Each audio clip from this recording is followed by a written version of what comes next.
Hola, les damos la bienvenida a Aprende en Casa 2, un espacio en el que vamos a poder estudiar y divertirnos desde nuestros hogares. Hoy nos acompaña la maestra Cecilia Vargas y vamos a tener el gusto de estar con ustedes en esta clase de historia de quinto grado. ¿Están listos? ¡Comenzamos! Hola a todos y todas. ¿Adivinen qué día es hoy? ¡Ay, yo lo sé, maestra, yo lo sé! Hoy es día de concurso. Cuéntame la historia. Así es, Ton.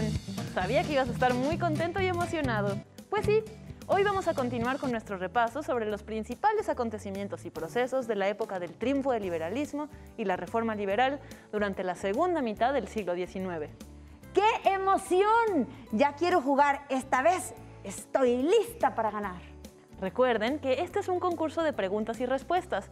Con cada respuesta correcta irán sumando puntos y entre más puntos acumulen, podemos confirmar que hemos fortalecido nuestros aprendizajes.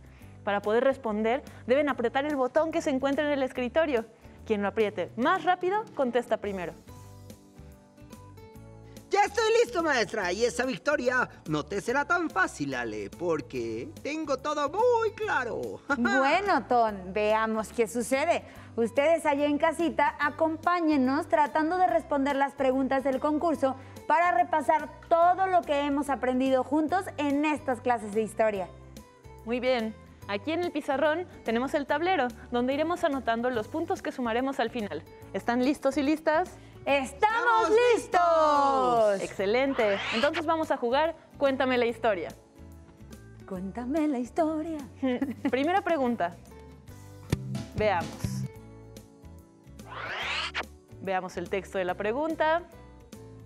Dice así: menciona las causas y consecuencias de la Revolución de Ayutla. ¡Ay, yo! Bueno, pues los liberales se rebelaron contra la dictadura de Santa Anna porque este se había vuelto un gobernante represor y autoritario, además de que vendió la Mesilla, una franja de territorio al norte de lo que hoy es el estado de Sonora. Una de las consecuencias de la Revolución de Ayutla fue que Santa Anna tuvo que huir del país y los liberales tomaron el poder. ¡Muy bien! ¡Yay! ¡Excelente, Ale! Efectivamente, los liberales empezaron a organizar la rebelión armada después de que Santa Anna vendió los territorios de la Mesilla en 1853. Y como bien dices, los liberales organizaron una revuelta conforme al Plan de Ayutla, que publicaron en Guerrero en 1854. Después de un año de lucha, los liberales vencieron a Santa Anna y él se vio obligado a huir del país. Y posteriormente, quien subió al poder fue el general liberal Juan Álvarez. Aunque su presidencia duró solo el tiempo suficiente para organizar las elecciones que le dieron el triunfo a otro liberal que participó en la revolución, Ignacio Comonfort. Este es el momento que marca el inicio de lo que conocemos como el periodo de la Reforma Liberal, cuando se impulsaron cambios muy profundos en las leyes que llevarían a una completa reorganización del país. ¡Ay, me ganaste, Ale! Muy bien, eres muy rápida. Maestra, hay que anotar el punto en el tablero. Sí, Ton, vamos a anotarlo. Y no te preocupes, ¿eh? Hay muchas más preguntas. Exacto, tú ya tendrás oportunidad para contestar. Apenas estamos empezando. Vamos a la siguiente pregunta. Después de la dictadura de Santa Anna, para los liberales era urgente hacer cambios profundos en todos los ámbitos: político, económico, social y hasta cultural. ¿Cómo lo lograron? ¡Ay, me ganaste!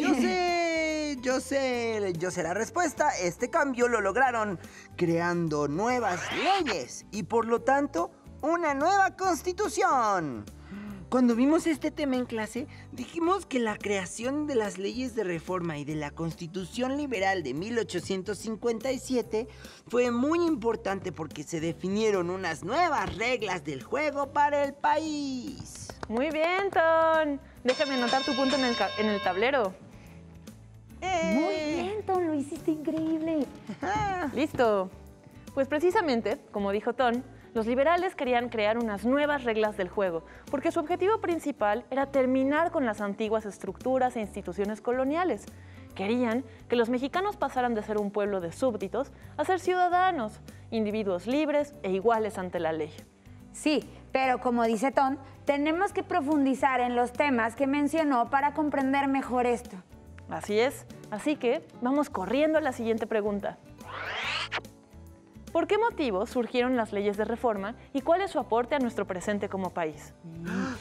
¡Wow! Yo me la sé muy bien, porque me parece un tema muy interesante que explica por qué México es un país laico. ¿Ya ve, maestra? Ya supe pronunciar esa palabra sin equivocarme. Muy bien, Ton, has avanzado mucho.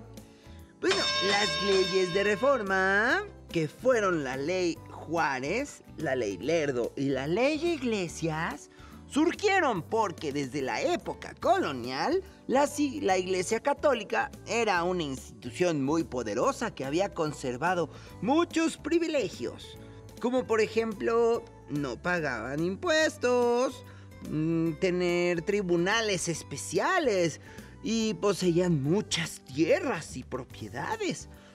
Ellos manejaban la educación y muchos otros aspectos de la vida de la gente.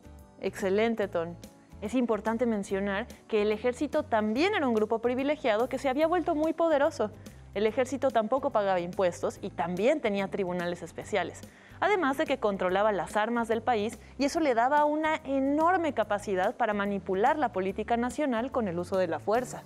Maestra, me gustaría agregar que otro motivo fue que había mucha desigualdad social y falta de libertades, pues la población indígena y afrodescendiente sufría mucha discriminación. Es cierto, Ale. Además, no había libertad de expresión. Los periódicos eran censurados, entre otras cosas. Estas leyes liberales quedaron plasmadas en la Constitución de 1857 y son el antecedente para que hoy en día, como dijo Ton, vivamos en un país laico y gocemos de distintos derechos como el de la libertad de expresión y de imprenta. Este es un punto para Ton. ¡Bien! Muy bien, Ton, lo hiciste muy bien. ¡Listo! Llevas la ventaja con 2 puntos contra 1. ¡Muy bien! Pero yo me voy a recuperar, maestra. No crea que las cosas se van a quedar así. Muy bien, muy bien. A ver, vamos por la siguiente. Dice, ¿cuál fue la importancia de la Guerra de los 3 años? Yo sé, maestra, yo sé. Bueno, voy a tomar aire. La Guerra de Reforma fue una guerra civil en la que se enfrentaron liberales y conservadores. Y fue un proceso importante porque con el triunfo de los liberales se dio un paso decisivo para acabar con las estructuras de la época colonial. Muy bien, ¿eh? Los liberales y los conservadores se enfrentaron porque tenían 2 proyectos muy distintos de nación. Vamos a recordar las diferencias entre ambos grupos que estudiamos. La diferencia fundamental entre liberales y conservadores estaba en el papel que le daban a la Iglesia Católica. Los liberales querían restarle autoridad a la Iglesia, mientras que los conservadores querían mantener la autoridad de la Iglesia. Lo que se estaba peleando en esta guerra era, primero, la autoridad política de la nación. La pregunta era, ¿a quién le deben lealtad y obediencia a los mexicanos? Esto llevó a los liberales a responder que era necesario separar la Iglesia y el Estado. La segunda cosa fue la administración de los recursos. La pregunta era, ¿quién decide cómo distribuir la riqueza y quién controla y reúne la información sobre la población? Son los liberales quienes responden que es el Estado quien debe reclamar la autoridad. Y por último, estaba en disputa la estructura de la sociedad. La pregunta era, ¿cómo cambiar la mentalidad y el comportamiento de la población para volvernos individuos libres, capaces de ejercer sus derechos? Los liberales veían la necesidad de construir una ciudadanía moderna. Entonces, en el fondo, el conflicto principal lo ocasionaba el impulso de los liberales por establecer un Estado laico. Es verdad, ya no me acordaba de eso, maestra, pero sí recordaba que fue una guerra muy cruel entre los mismos mexicanos, y eso es muy triste. Y fue durante la guerra que en un momento hubo 2 presidentes al mismo tiempo. Un presidente conservador llamado Félix Zuluaga, quien gobernaba desde la Ciudad de México, y un presidente liberal que era Benito Juárez y gobernaba primero desde Guadalajara y luego desde Veracruz. Muy bien, Ale. Para eso, este punto es para ti. Vamos a anotarlo en el tablero. ¡Muy bien! ¡Listo! Después de la Guerra de 3 años, de la Guerra Civil, México quedó en una situación muy complicada en todos los ámbitos, y esto detonó una nueva crisis con la Segunda Intervención Francesa. Veamos, ¿qué medida implementó el gobierno de Benito Juárez para recuperar la economía y qué ocasionó esta medida? ¡Ay! Me ganaste. Bueno, muy bien. Pues lo que hizo el gobierno de Juárez fue suspender el pago de la deuda externa a países como Inglaterra, Francia y España.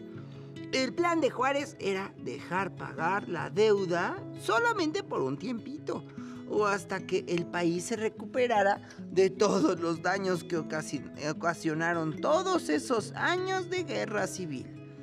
El problema que esto causó fue la molestia de esos países extranjeros que decidieron amenazarnos con una invasión militar. Después de negociar con las potencias, Inglaterra y España aceptaron retirar sus amenazas, pero Francia decidió invadir. Así es. Muy bien, Ton. En aquel entonces, Francia estaba pasando por uno de los momentos más importantes de su expansión imperialista. Lo que buscaba el imperio francés al invadir todos esos territorios eran recursos y riquezas. Materias primas y mercados, pues, que les permitieran seguir creciendo económicamente como imperio. A principios de 1862 comenzó la Segunda Intervención Francesa, una larga guerra que no terminaría sino hasta 5 años después, en 1867. Sí, y fue durante esa intervención que sucedió la Batalla de Puebla, en la que ganamos los mexicanos bajo el mando del general Ignacio Zaragoza. Efectivamente, Ale. El triunfo de los mexicanos en la batalla del 5 de mayo marcó un momento de alegría y de orgullo nacional.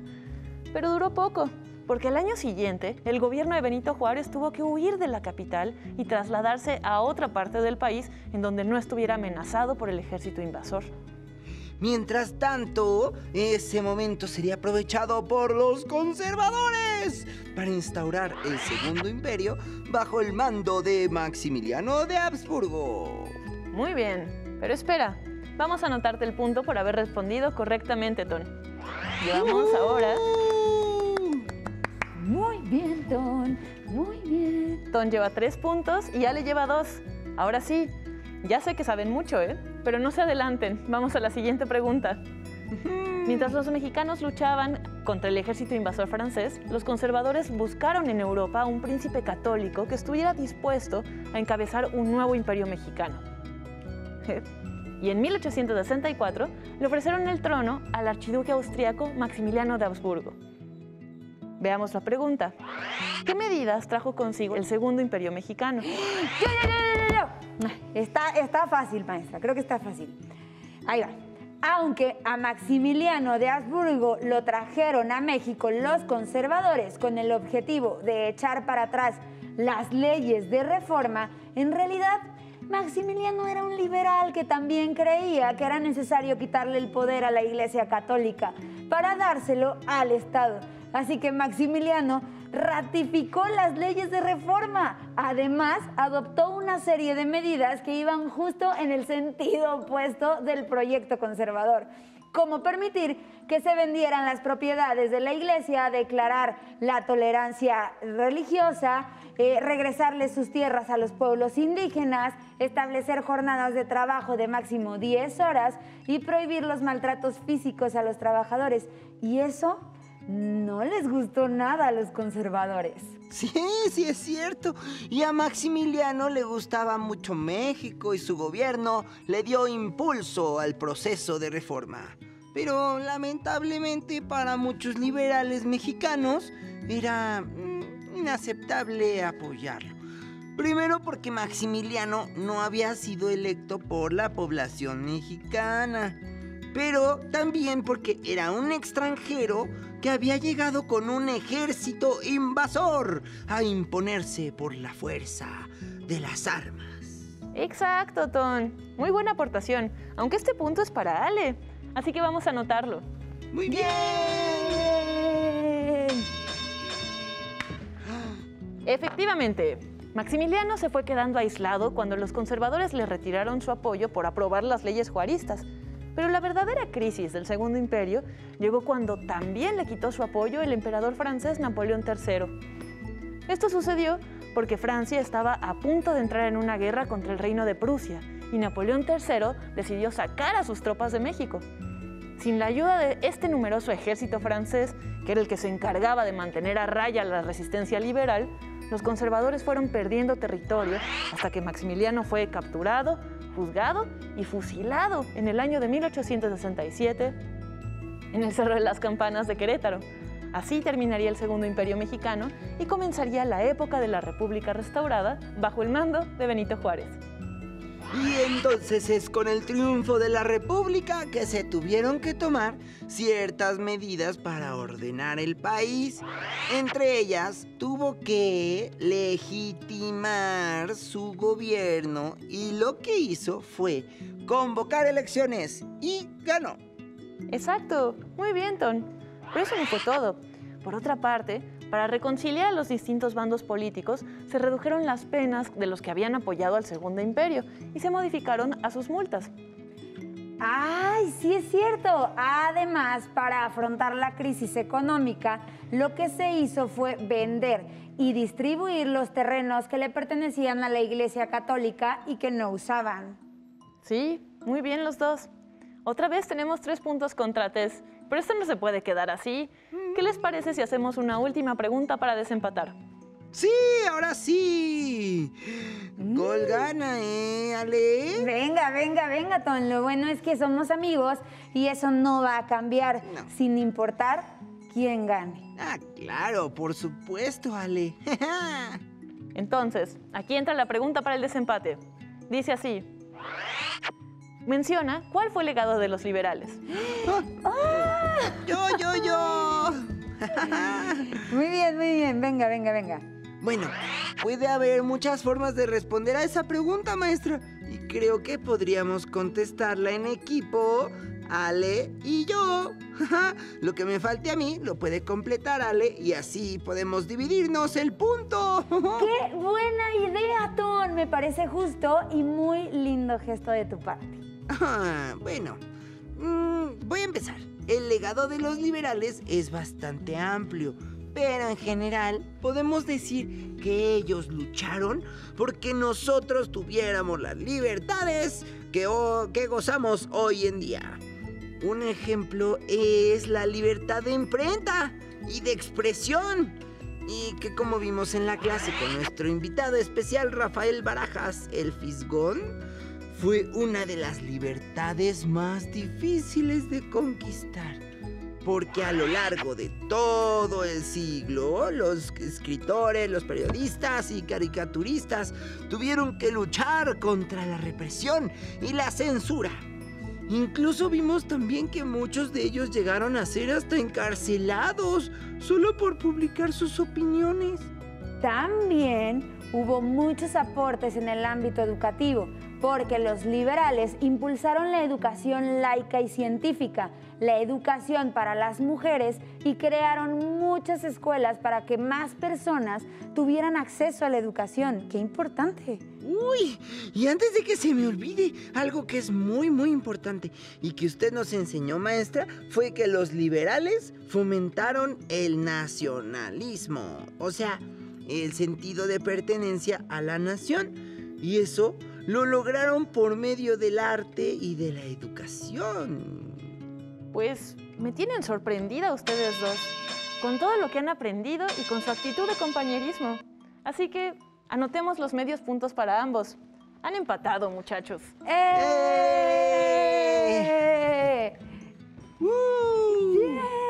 ¡Súper! Hemos terminado con el repaso de este periodo. Es importante que lo comprendan, porque lo que sigue en nuestra clase de historia no será nada fácil, pues las cosas seguirán cambiando. Y con ello, nuevos conflictos vendrán. Ya quiero que sea la siguiente clase para conocer y saber qué es lo que viene. No comas ansias, Ton, no comas ansias. Ten por seguro que vas a volver a necesitar tu casco, pues presiento que habrá muchos cañonazos. Ya veremos. Nos vemos hasta la próxima clase. Muchísimas gracias, maestra Ceci. Muchísimas gracias, Tonacito. Como siempre, es un placer estar con ustedes en esta clase. Hemos terminado con Repaso, la segunda mitad del siglo XIX, parte 2. Espero que lo hayan disfrutado tanto como nosotros. Hasta la próxima.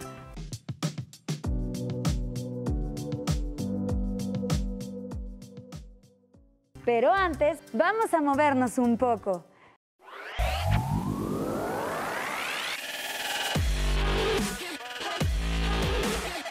Recuerda, entre clase y clase, activa tu cuerpo. Ok, vamos a trabajar pierna.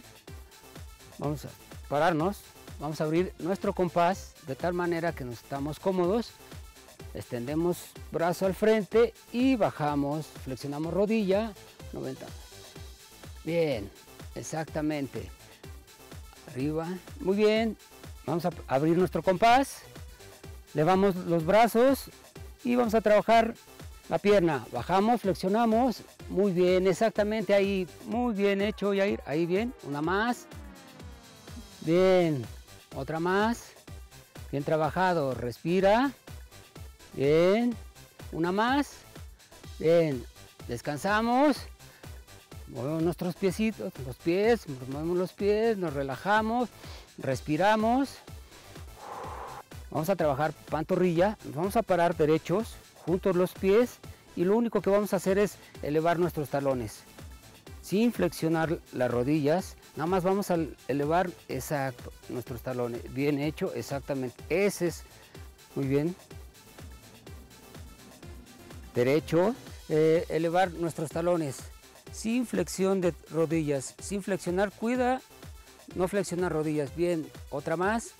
Perfecto, ahí está bien, muy bien, elevamos los talones, bien, muy bien,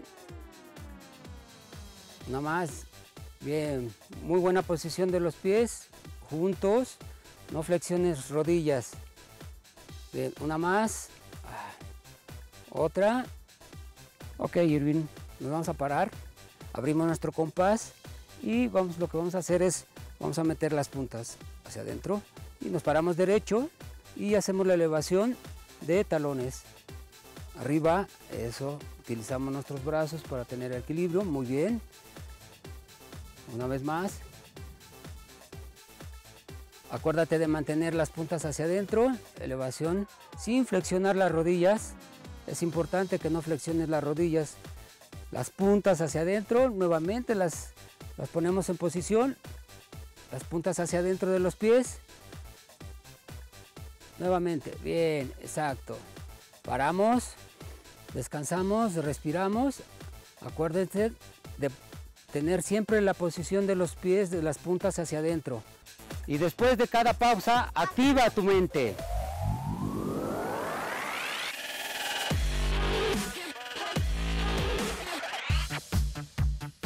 Si necesitas ayuda para resolver tus dudas, contáctanos.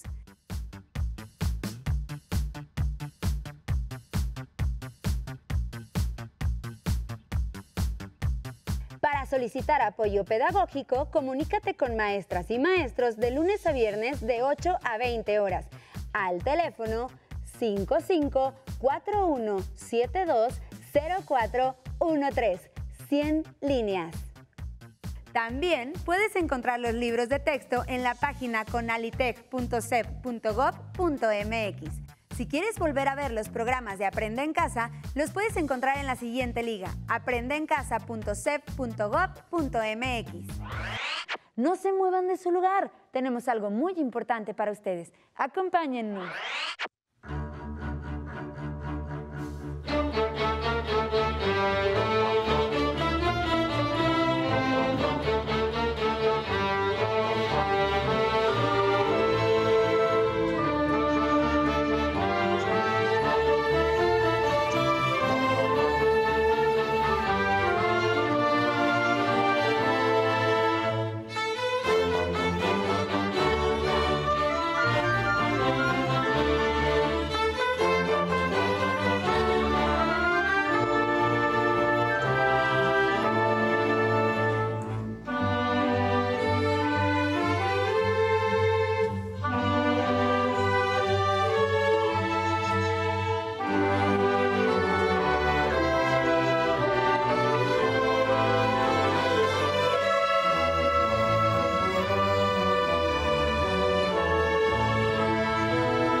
Te enseñaremos cómo armar un cubrebocas con ayuda de un adulto.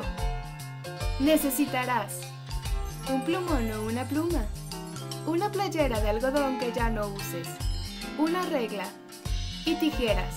Recuerda que la manipulación de estas debe estar supervisada por un adulto. ¡Empecemos! 1. Estira la playera a lo largo y a lo ancho. 2. Marca con el plumón o la pluma y con ayuda de la regla 10 centímetros de largo, partiendo de abajo hacia arriba. Repite el paso anterior del otro lado de la playera. 3. Traza la línea horizontal entre los dos puntos. 4. Con ayuda de un adulto, corta sobre la línea horizontal que marcaste. Asegúrate de cortar por fuera de la playera. No introduzcas las tijeras en ella. 5. Ahora tenemos un pequeño pedazo de playera. Estira a lo ancho y con ayuda de la regla, mide y marca con el plumón o la pluma de 15 a 18 centímetros de largo de un lado, dejando un margen de 2 centímetros de alto arriba y abajo. 6. Nuevamente pide ayuda a un adulto para recortar las líneas marcadas. ¡Listo! Ya tienes un cubrebocas con 2 pares de cuerdas. Para colocártelo, deberás amarrar las cuerdas sobre tu cabeza y alrededor de tu cuello.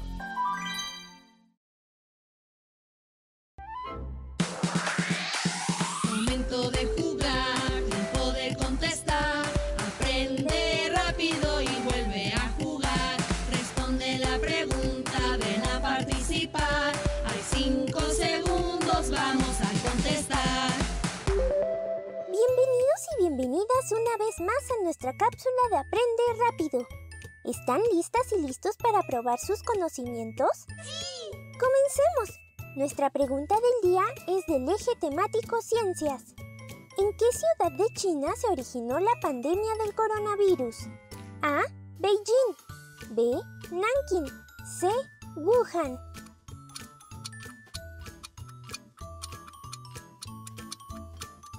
La respuesta correcta es C. Wuhan. La enfermedad del COVID-19 se originó en 2019 en la ciudad de Wuhan, China.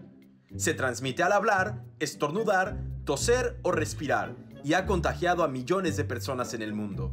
Así que la próxima vez que alguien les pregunte dónde surgió el coronavirus, recuerden que fue en Wuhan, China. Esperamos que con la pregunta de hoy hayan adquirido un conocimiento nuevo.